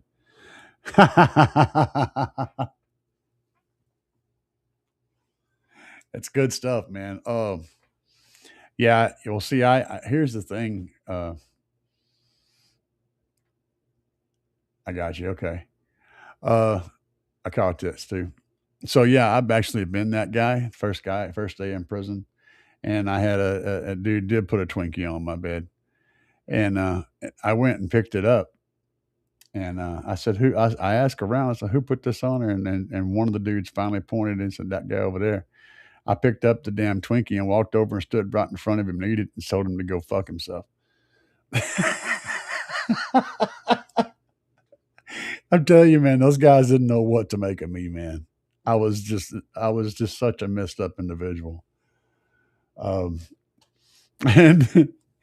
and it's not like I was a badass or anything. I was just crazy, That's how I roll. So people are like, this dude's nuts, man. This is one crazy. They called me Loco Lobo. And yeah, it was crazy stuff.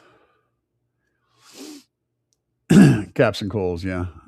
That's what I said. I wasn't sure. I know that a resistor added to the caps and coils does things, but it's just not my jam. So,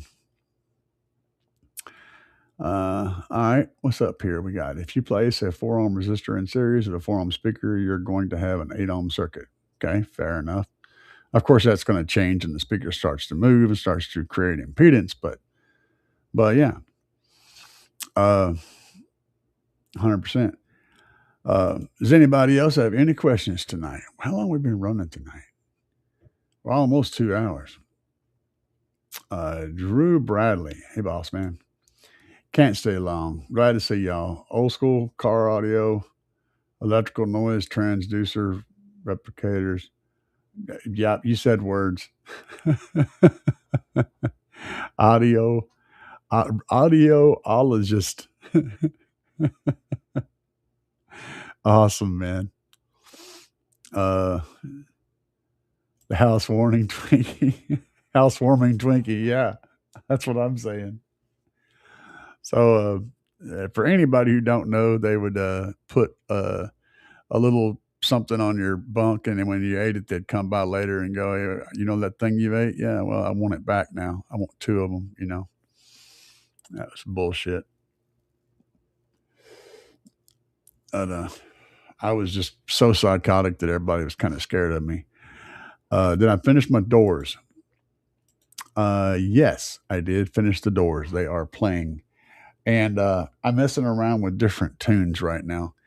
And I'd like to put out a video showing my tuning process. It's just so difficult because I use my phone for videoing and I also use it for part of the tuning process. So it makes creating a good tuning video difficult. But I'm going to try to do some stuff with that, give you guys some more tuning stuff. So, yes, to answer your question. And it sounds really good. I'm very impressed with how good they sound. Oh, they sound as good. They sound better than you think they do. They sound way better than you think they do. They sound way better than you think they have a right to sound. That's you would think that I had like Focal or something like that in there. They sound really, really, really astoundingly good. Very, very good presence. There's not the drivers, that 6.5 and that 8 don't have any hot spots on them. They're very flat and they're very predictable. They don't require any real EQ to get them flat. They just sound really good. The one thing I would say that I can do is more power. I think they need a little more power on them. So I'm probably going to be switching to a 2K.4. And let me go back over here. If we go back over to car amplifiers, this is what I'm running right now is the micro 160.4 on the 6.5s and the 8s. So I've got one per. And we're looking at 160 watts. Now, mind you that the 6.5 and the 8 are both 8 ohm speakers. So I'm only doing about 80 watts per driver full bore. I think that's a little bit low. So I'm probably going to be switching to this, which I'm running one of these in my Tahoe now. And it will end up giving me more power. So with my 8 ohm speakers, I would be looking at, and it says 4 ohms RMS at 300 watts. I'd be looking at, 150 watts. And I think that would be a lot better than the 80 watts that I'm running right now. And I could run my 6.5s and my 8s on one of these and then continue to run my tweeters and my dash off of the 5. But I think I'm going to be doing this. So that's kind of what I got in my brain.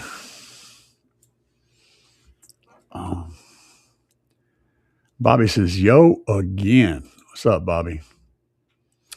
Recording artist, I ran the DATs on a 2-way crossover and it showed increased resistance in the upper and lower range.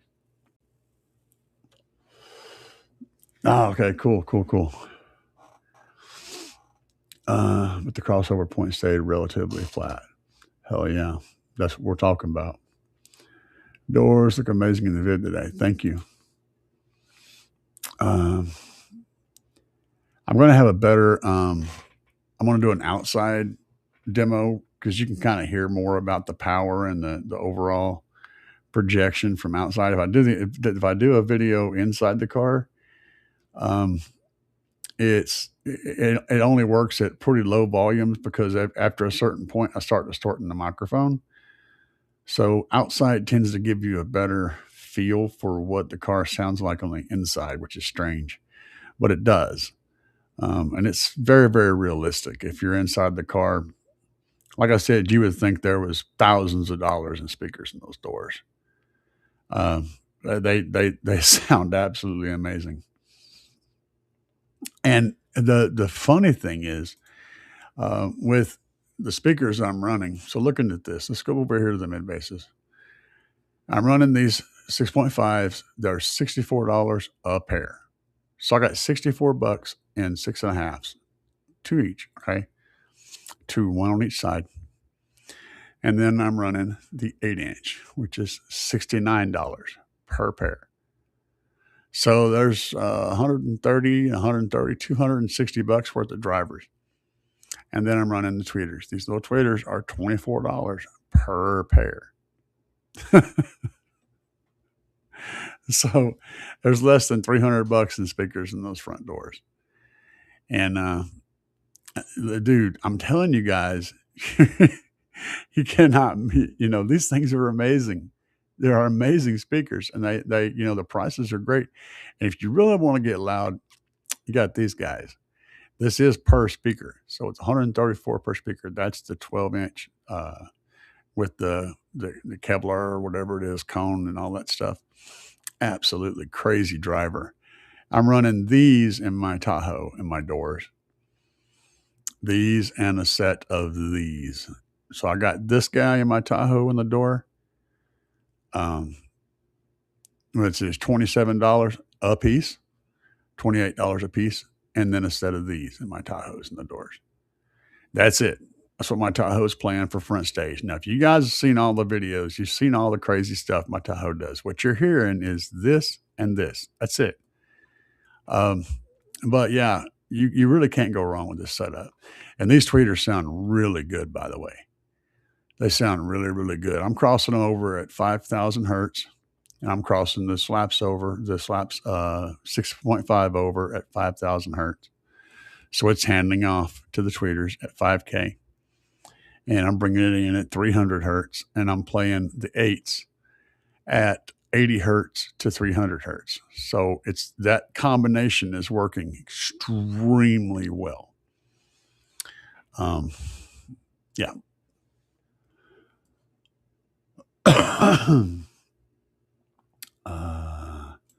Sorry. All right. What is it? Drew Bradley? No, Craig, the video doesn't do any justice. It doesn't really. I'm working on my garage after having moved 2 years ago. I found a pair of Phoenix Gold 15-inch or 15 band. They probably had a line output booster too. Those old line output deals would boost up to like 10 volts and shit. I loved them, man. I thought they sounded absolutely amazing having the voltage up that high. But things have changed, so oh, okay. Oh, I thought I lost you guys for a second. My computer went all weird. Drew said those things are from the 90s. I'm old. Yeah, man. I don't even talk about that shit no more. And people that were kids when I was young have got kids that are older than I was when their parents were kids. So they got kids that have kids. I mean, I have friends that have kids that have kids. That's that's messed up, dude. Like, yeah, someone who's like in their 40s is young enough to be my kid. The reactive components are going to determine the crossover points. Topology will determine the slopes. Gotcha. Sony ES. Ooh, the Sony ES. I'm using the Sony ES XS L1255G.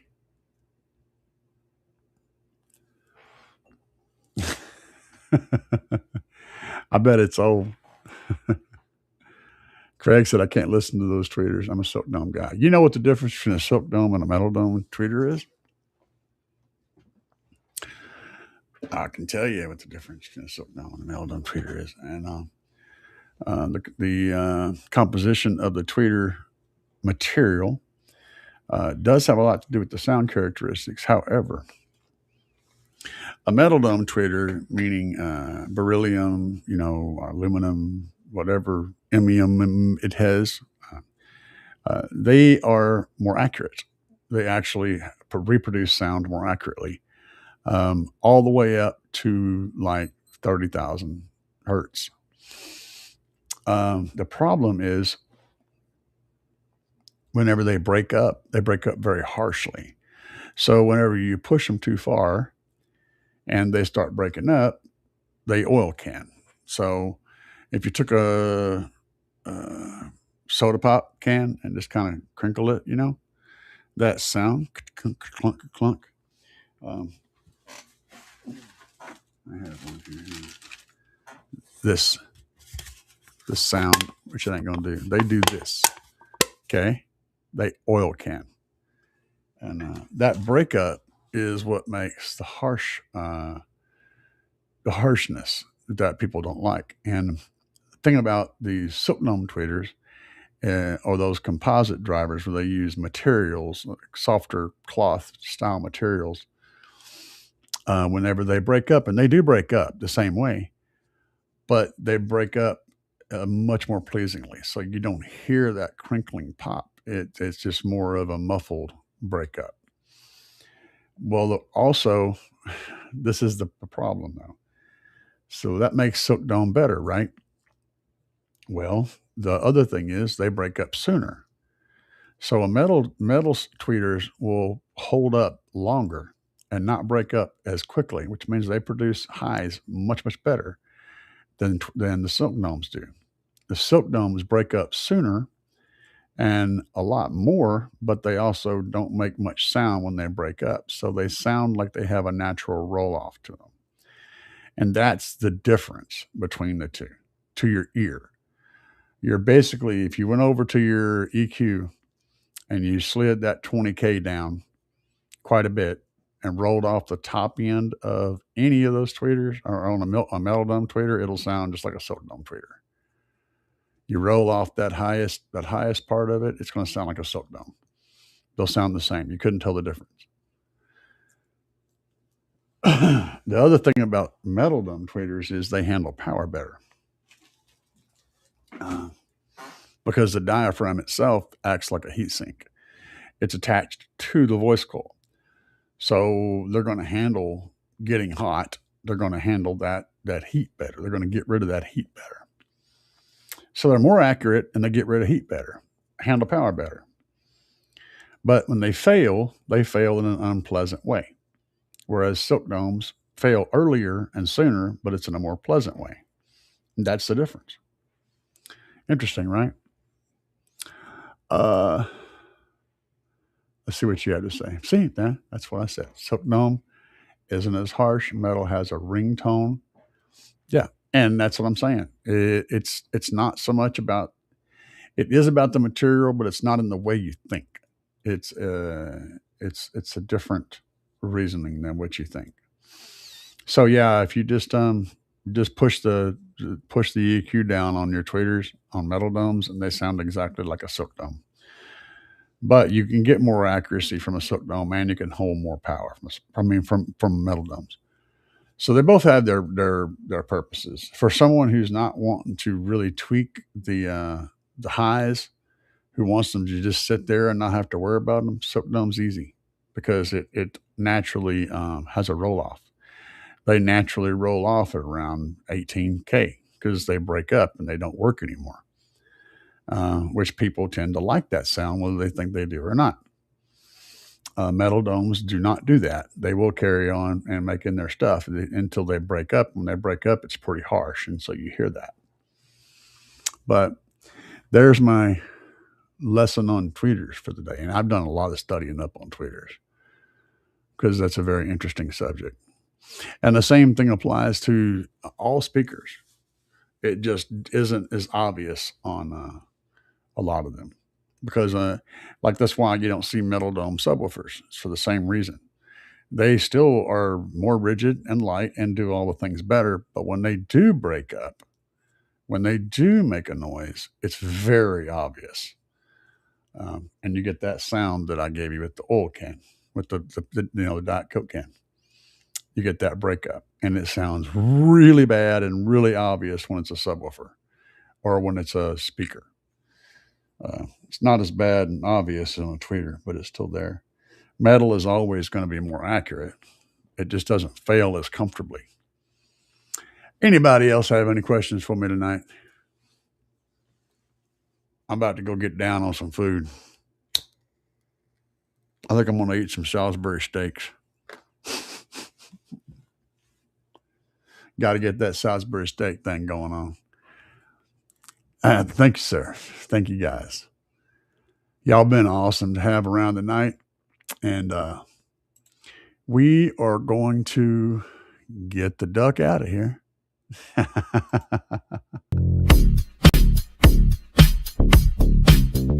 Yeah. Yeah.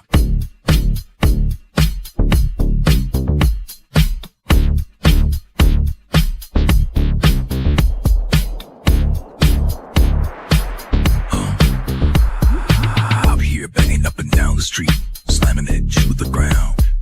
Big subwoofers are getting loud. You can feel the booming sound. Getting ready to go. Got it shined up for the show. Power's charging, amps are amping, gonna let the woofers blow. Another one bites the dust. Another one bites the dust. And another one goes, and another one goes, and another one bites the dust. We got more at home. Another one bites the dust.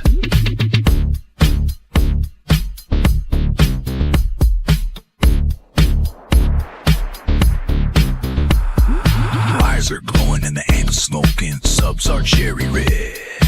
Let me keep jamming, gotta keep the bass slamming. Gonna go hard till they're dead. Full power, gotta let it go. 20 hertz in the floating air. Sparks are flying, voice coils are frying, and the smoke is in the air. Another one bites the dust. Another one bites the dust. And another one goes, and another one goes, and another one bites the dust. Hey, we got more at home. Another one bites the dust.